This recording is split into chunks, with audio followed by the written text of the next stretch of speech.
اعظم ابو حنیفہ علیہ رحمہ کسی سے قرض لینا تھا، دروازے پہ دستک دی، دھوپ میں آ کے کھڑے ہو گئے۔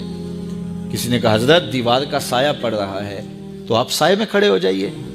کہا کہ میں صاحب مکان سے قرض لینا ہے، میں ڈرتا ہوں یہ سایہ کہیں سود نہ بن جائے۔ جس سے قرض لینا ہو اس سے فائدہ لینا سود ہوتا ہے نا قرض کے علاوہ، تو کہیں یہ سود کی صورت نہ بن جائے، تو میں اس بات سے ڈرتا ہوں۔ صحابہ فرماتے ہیں ہم حرام کے ڈر سے کبھی حلال بھی چھوڑ دیا کرتے تھے۔ تو یہ دو طرح کے تاجر ہوئے، ایک وہ تاجر جو مال کمانا مقصد زندگی ہے، اور ایک وہ تاجر جن کا مقصد اللہ کی رضا ہے، اور یہ بھی پیٹ لگا ہوا ہے، ضروریات ہیں وہ بھی پوری کرتے ہیں۔ تیسرے تاجر وہ ہیں کہ جو چاہتے ہی ہیں کہ ہم ان اچھے لوگوں کی طرح بنیں، لیکن کچھ کمزوریوں کی وجہ سے ان سے کوتاہیاں بھی ہو جاتی ہیں۔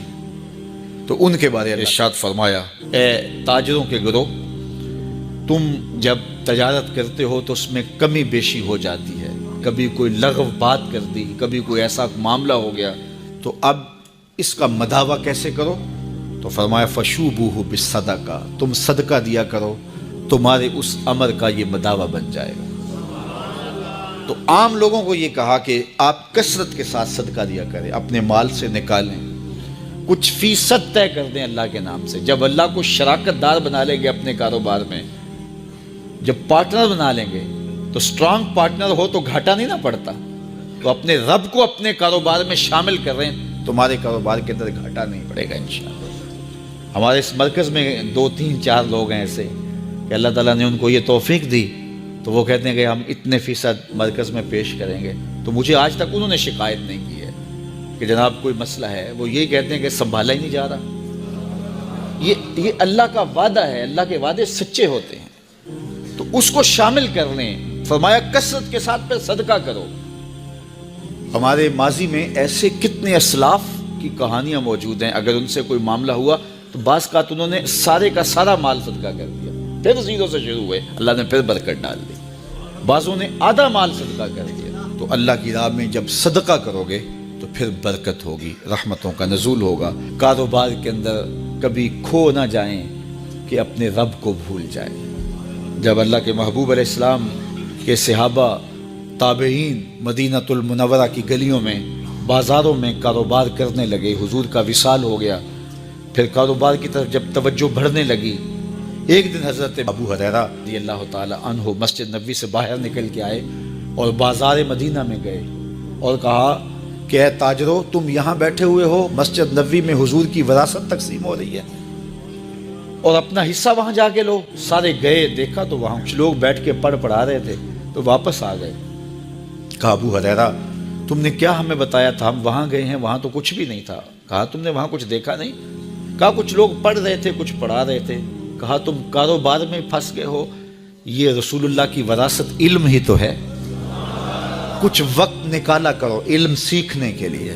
میں کہتا ہوں یہ 8 دن کے بعد جو جمعۃ المبارک کا موقع آپ کو ملتا ہے، اس کو اہتمام سے پڑھا کرو۔ ہمیں حکم دیا گیا بازار میں دیر سے جاؤ، جلدی واپس آؤ، مسجد میں جلدی جاؤ، دیر سے واپس آؤ۔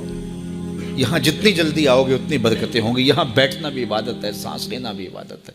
تو کم از کم جمعے کا یہ جو اجتماع ہوتا ہے، جمعے کے مواقع ہوتے ہیں، آپ جہاں بھی پڑھتے ہیں یہاں آنا چاہیں تو یہ تو ایک تربیتی نشست ہوتی ہے کسی نہ کسی موضوع پہ، اور بر وقت آئیں، سنیں، بیٹھیں تو سیکھنے کو بہت کچھ ملے گا۔ تو یہ برکتیں ہیں، تو کچھ وقت ضرور نکالا کرو، کچھ لمحے نکالا کرو۔ اللہ جل شانہ ہم سب کو رزق حلال، رزق وسیع، رزق فراواں، رزق مبارک، رزق سہل عطا فرمائے۔ حرام کے ایک لقمے سے بھی اللہ ہمیں محفوظ فرمائے، ہماری نسلوں کو بھی اللہ حرام کے لقموں سے محفوظ فرمائے۔ اللہ ہمیں جو عطا کرے اپنے کرم سے اس پہ قناعت نصیب فرمائے، چونکہ قناعت اگر نہیں ہے تو جتنا بھی مل جائے کبھی پیٹ نہیں بھرتا۔ اور حضرت شیخ سعدی بولے پیٹ تو بھاری جاتا ہے، آنکھ ہی نہیں بھرتی۔ یہ بھرتی نہیں، اس کو 2 چیزیں بھریں گی، یا صبر کا پانی یا قبر کی مٹی۔ تو یہ سب کچھ یہاں رہ جانے والا ہے۔ اللہ نے جو دیا ہے اللہ آپ کو اور زیادہ دے۔ کاروبار کرو، محنت کرو، لیکن اپنے لیے وقت نکالو، اپنے امور علم کے لیے وقت نکالو، اپنے بچوں کے لیے وقت نکالو۔ ہمارا مقصد زندگی کمانا نہیں ہے، یہ ہمارا ایک ذیلی مقصد ہے، ذیلی مقصد۔ ہمارا حقیقی مقصد جو ہے وہ اللہ کو راضی کرنا ہے، اور اسی کے لیے ہم اس دنیا پہ آئے ہیں، اور اس کے لیے ہم وقت دیں۔ اللہ آپ سب کو سلامت رکھے اور فراوانی رزق، فراوانی علم، فراوانی رضائے الہی سے مالا مال فرمائے۔